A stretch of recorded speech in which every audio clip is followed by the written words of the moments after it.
जब make in India कहते हैं तो मेक फॉर इंडिया भी है, क्योंकि 125 करोड़ का देश है, इतना बड़ा मार्केट है। लेकिन स्टार्टअप का मतलब ये तो नहीं है कि हर किसी के पास $1 बिलियन का काम हो रहा है और 2000 लोग काम करें, जरूरी नहीं है। 5 लोगों को भी अगर मैं रोजगार देता हूं तो मेरा स्टार्टअप मेरे देश को आगे बढ़ा रहा है।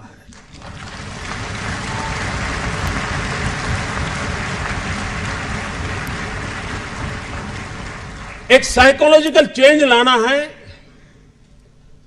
कि यूथ के दिमाग में जॉब सीकर की मानसिकता से उसको बाहर लाना है, वो जॉब क्रिएटर बने। और एक बार उसके दिमाग में आ गया कि मुझे 2 लोगों की जिंदगी के बाद संभालना है, वो कर लेगा। ये काम आप नौजवानों के दिमाग से हो सकता है।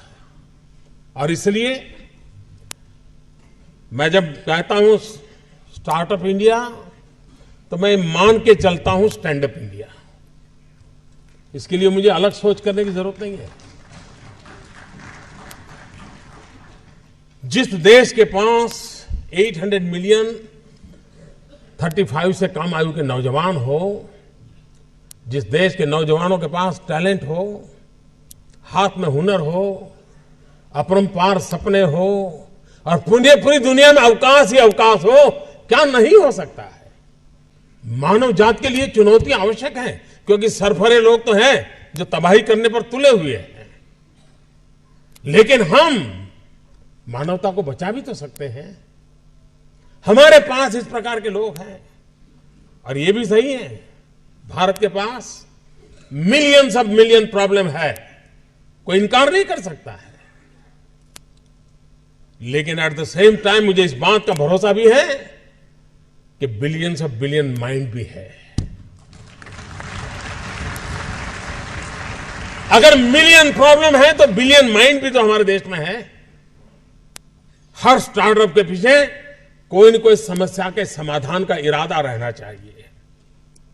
और जब किसी स्टार्टअप के पास समस्या के समाधान का इरादा होगा तो उसकी संतोष का लेवल भी कहीं कुछ और होगा जी।